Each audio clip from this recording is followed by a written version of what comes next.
Godaan-godaan untuk tersesat di masa hidup yang penuh beban berat itu sangat tinggi. Kita bisa saja menjadi tersesat lewat kata-kata kita. Entah disesatkan juga menyesatkan. Kita bisa juga tersesat di dalam pikiran kita. Pandangan-pandangan yang keliru dan salah bisa menyesatkan kita juga di dalam mengambil solusi dari pergumulan masalah hidup kita. Atau kita juga bisa tersesat di dalam iman kita, menyimpang dan tidak terarah lagi kepada Tuhan.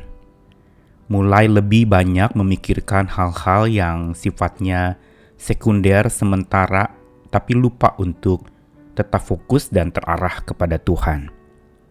Kesesatan bisa saja menimpa banyak orang, apalagi semakin dekat dengan Tuhan, kesesatan juga bisa mendekat kepadanya.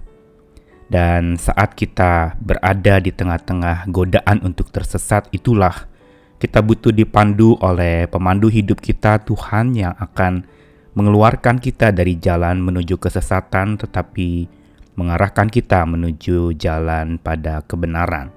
Dan karena itulah yang menyebabkan tumbuh iman kita akan makin pesat saat kita terpusat kepada Tuhan. Saya Nikolas Kurniawan menemani di dalam Sabda Tuhan hari ini dalam rangkaian seri baru.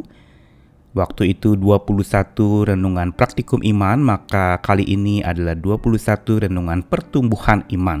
Satu langkah lebih maju kita akan membahas topik-topik pertumbuhan iman di tengah-tengah masa sukar yang sedang terjadi. Kali ini dari Filipi pasal 3 ayat 12 sampai 16, surat Paulus kepada jemaat di Filipi yang dituliskannya saat dia sedang menghadapi beban berat, yaitu dia ada di penjara, dalam masa kurungan, dalam masa di mana dia dipenjara untuk satu hal yang sebenarnya bukan sebuah kesalahan, tetapi karena dianggap ajaran-ajarannya itu menyimpang dari ajaran-ajaran orang yang tidak menyenangi jalan Kristus. Filipi 3 ayat 12-16, bukan seolah-olah aku telah memperoleh hal ini atau telah sempurna, melainkan aku mengejarnya kalau aku dapat juga menangkapnya, karena aku pun telah ditangkap oleh Kristus Yesus. Saudara-saudara, aku sendiri tidak menganggap bahwa aku telah menangkapnya, tetapi ini yang kulakukan. Aku melupakan apa yang telah di belakangku dan mengerahkan diri kepada apa yang di hadapanku, dan berlari-lari kepada tujuan untuk memperoleh hadiah, yaitu panggilan surgawi dari Allah dalam Kristus Yesus. Karena itu marilah kita yang sempurna berpikir demikian. Dan jikalau lain pikiranmu tentang salah satu hal itu akan dinyatakan Allah juga kepadamu.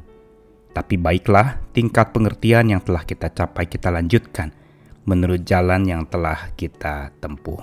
Orang yang menjadi narapidana, terpenjara di tempat kurungan, tentu saja bukan hal menyenangkan.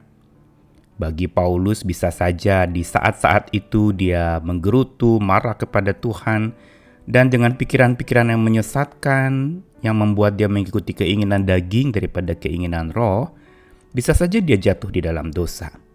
Dan ini sebenarnya hambatan terbesar yang membuat iman seseorang tidak dapat tumbuh dengan benar.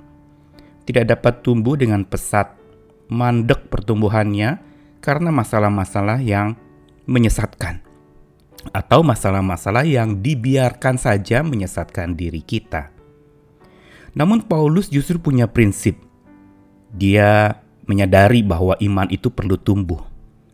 Dan agar tumbuh makin pesat, saat hidup penuh dengan beban berat, dia perlu yang pertama-tama hidupnya berpusat kepada Tuhan. Karena itu dia katakan, bukan seolah-olah aku peroleh hal ini atau sempurna, tapi aku mengejarnya kalau aku dapat menangkapnya, karena aku pun telah ditangkap oleh Kristus Yesus. Perhatikan kalimat ini bagaimana Paulus menceritakan apa yang menyebabkan dia bisa berpusat hidupnya kepada Tuhan karena dia telah ditangkap oleh Kristus Yesus. Berarti penangkapannya lalu membuat dia masuk penjara. Itu tidak ada apa-apanya dibandingkan penangkapan Tuhan terhadap dirinya yang tadinya ada di jalan sesat, menganiaya orang-orang percaya, dan Tuhan membawa dia ke jalan yang benar untuk lalu kemudian menjadi murid Kristus, menjadi pengikut, menjadi rasul yang memberitakan kabar baik kepada banyak orang. Dan ini yang membuat Paulus hidupnya berpusat kepada Tuhan. Karena dia telah dipegang, ditangkap oleh Tuhan Yesus Kristus.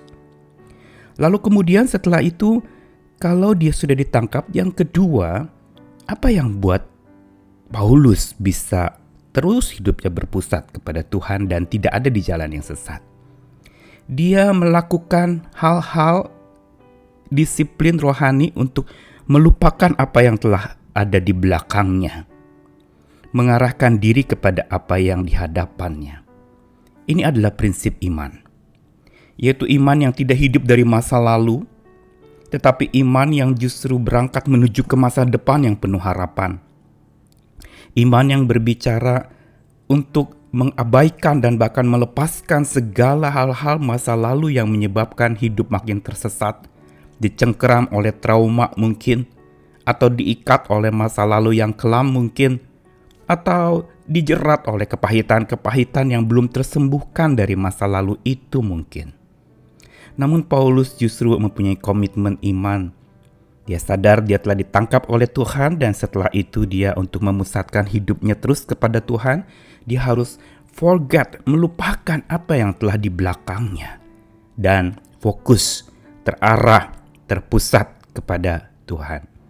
Tidak mungkin seseorang bisa terarah kepada Tuhan kalau masih saja pikirannya terarah kepada masa lalunya, kepada kelemahan dirinya, kepada kesusahan hidupnya. Tapi untuk supaya kita bisa selalu berpusat kepada Tuhan, kita perlu mengarahkan diri kepada apa yang di depan itu dan melupakan apa yang ada di belakang. Serta yang perlu untuk terus berpusat adalah berlari menuju tujuan, yaitu panggilan Tuhan buat hidup kita. Ini yang menyebabkan iman tumbuh makin pesat.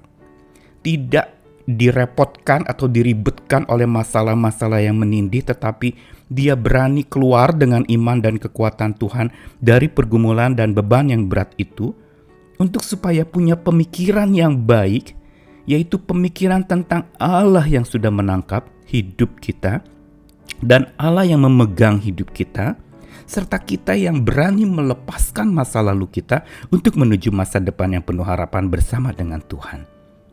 Dan ini rahasia untuk iman kita tumbuh makin pesat di masa-masa himpitan beban berat hari ini. Mari kita tetap fokuskan, arahkan iman kita untuk bertumbuh makin pesat. Masalah sulit justru di tangan Tuhan menjadi cara dan alat untuk supaya kita terbentuk lagi dan iman kita menjadi tumbuh, bukan dimandekkan, bukan dimatikan. Saudara, ada pohon korma yang bertumbuhnya justru dengan cara dia ditekan oleh batu yang keras, baru dia tumbuh ke bawah, lalu kemudian baru tumbuh ke atas. Tekanan membuat dia justru tumbuh. Walaupun pertama-tama tumbuhnya ke bawah mengakar, setelah itu dia akan tumbuh ke atas, dan bahkan kita tahu pohon korma itu mempunyai khasiat yang luar biasa. Dia tumbuh makin pesat walaupun dia ditekan dengan beban berat yang orang pikir akan dimandekkan pertumbuhannya, tetapi justru tidak. Makin dimandekkan, makin terus melebar luas.